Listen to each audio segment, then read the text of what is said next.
കർത്താവിൽ എല്ലാ പ്രിയപ്പെട്ടവർക്കും പ്രഭാത വന്ദനങ്ങളെ അറിയിക്കുന്നു.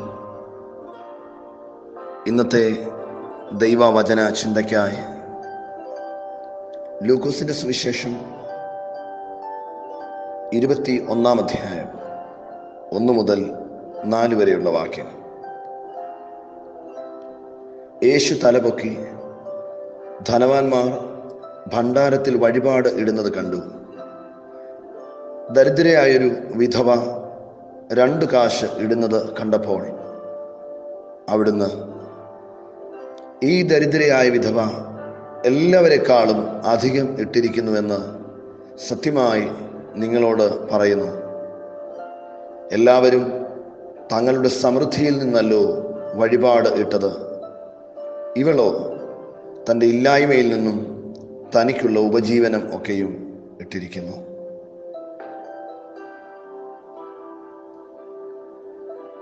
ഉള്ളങ്ങളെ അറിയുന്ന കർത്താവ്,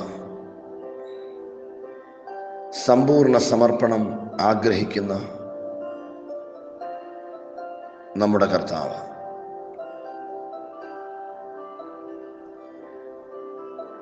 ദൈവാലയത്തിൽ ഉള്ള ഭണ്ഡാരത്തിൽ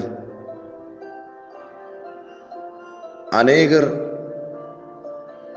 വഴിപാട് ഇടുമ്പോൾ തങ്ങൾ ഭണ്ഡാരത്തിലേക്ക് ഇടുന്ന നാണയത്തുട്ടുകളുടെ വലിപ്പത്തിൽ പ്രശംസിക്കുന്നു.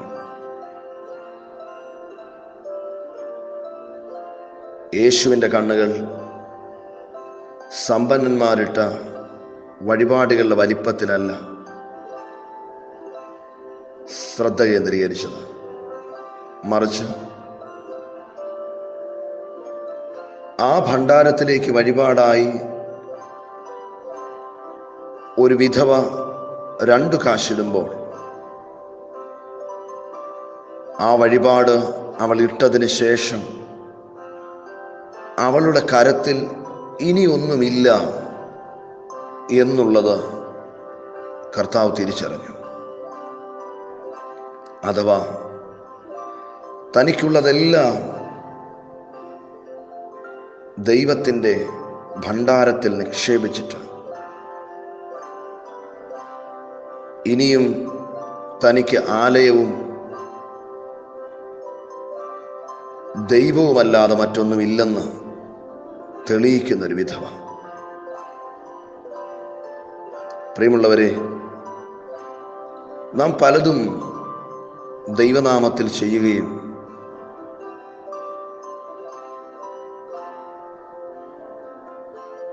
വഴിപാടായി, സ്വമേധാദാനമായി, മറ്റു പലതുമായി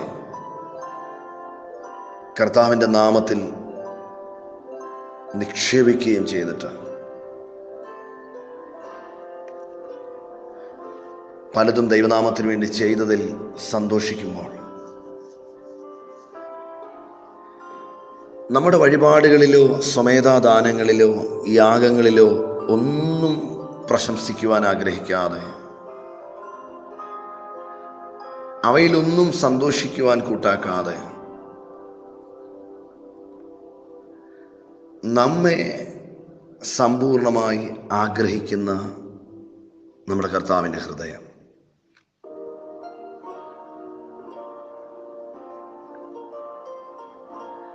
ലൂക്കോസിന്റെ സുവിശേഷത്തിൽ തന്നെ തനിക്കുള്ള സമ്പത്തൊക്കെയും വൈദ്യന്മാർക്ക് കൊടുത്തിട്ടും ആരാലും സൗഖ്യം വരുത്തുവാൻ കഴിയാഞ്ഞവളായ ഒരു സ്ത്രീയെ നാം പരിചയപ്പെടുന്നുണ്ട്. അവൾ രക്തസ്രാവക്കാരത്തിയായിരുന്നു. തൻ്റെ സമ്പത്ത് മുഴുവനും അവൾ വൈദ്യന്മാർക്ക് കൊടുത്തിട്ടും അവൾക്ക് സൗഖ്യം വന്നില്ല. എന്നാൽ യേശു അവളെ സൗഖ്യമാക്കി.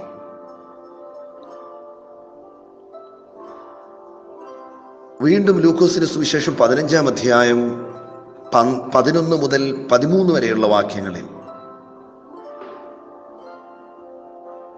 ഒരു മനുഷ്യന് 2 പുത്രന്മാരുണ്ടായിരുന്നതിൽ ഇളയവനായവൻ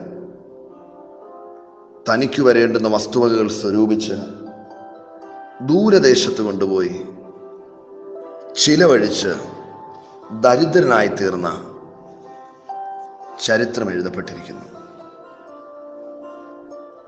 എന്നാൽ അപ്പോസ്തല പ്രവൃത്തി 2-ാം അധ്യായം 44 മുതൽ 45 വരെയുള്ള വാക്യങ്ങളിലും 4-ാം അധ്യായം 34-ാം വാക്യങ്ങളിലുമൊക്കെ നമ്മുടെ പിതാക്കന്മാർ വിശ്വസിച്ചവരെല്ലാം ഒരുമിച്ചിരുന്നു സകലവും പൊതുവകയെന്നെണ്ണുകയും ജന്മഭൂമികളും വസ്തുക്കളും വിറ്റ് അവനവന് ആവശ്യമുള്ളതുപോലെ എല്ലാവർക്കും പങ്കിടുകയും ഒരുമനപ്പെട്ട് ദൈവാലയത്തിൽ കൂടി വരികയും സകല ജനത്തിൻ്റെയും കൃപയും സന്തോഷവും അനുഭവിക്കുകയും ചെയ്തതായി പരിശുദ്ധാത്മാവ് രേഖപ്പെടുത്തുന്നു. പ്രിയമുള്ളവരെ, ഈ വാക്യഭാഗങ്ങളിൽ എല്ലാം വിവിധ അളവുകളിൽ ദൈവം നൽകിയ സമ്പത്തിനെ കൈകാര്യം ചെയ്തവരെയും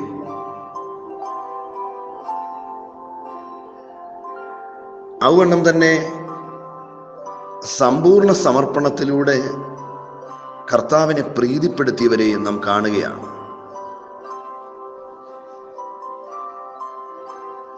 ഈ പകൽ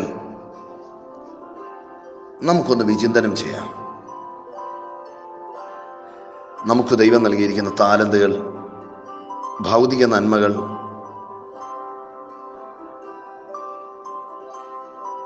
ചെറുതും വലുതുമായി നമ്മുടെ ജീവിതത്തിൽ തന്നിരിക്കുന്ന അനുഗ്രഹങ്ങൾ ഒരുപക്ഷെ മറ്റാർക്കും നൽകാതെ നമുക്ക് മാത്രം നൽകപ്പെട്ടിരിക്കുന്ന പ്രത്യേക അളവുകളിലുള്ള ദാനങ്ങൾ, ഇവയെല്ലാം നാം എന്തിനായി പ്രയോജനപ്പെടുത്തുന്നു? മാത്രമല്ല, ദൈവം നമുക്ക് നൽകിയ പലതിലും നാം ദൈവനാമത്തിന് വേണ്ടി പലതും ചെയ്യുകയും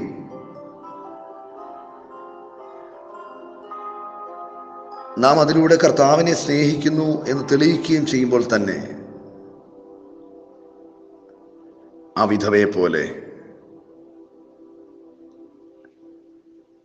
സകലതും ദൈവകരങ്ങളിൽ ഏൽപ്പിച്ചിട്ടും ഇനി മറ്റൊന്നും എൻ്റെ കരത്തിലില്ല, എനിക്കെൻ്റെ ദൈവവും അവൻ്റെ ആലയവുമല്ലാതെ മറ്റൊന്നും അവകാശമായി മുൻപിലില്ലെന്ന് പറയത്തക്ക നിലകളിൽ ഒരു സമ്പൂർണ്ണ സമർപ്പണത്തിലേക്ക് കടന്നു വരുവാൻ കർത്താവ് നമുക്കിടയാക്കട്ടെ. വിചിന്തനത്തോടെ ദൈവകരങ്ങളിലായിരിക്കാം.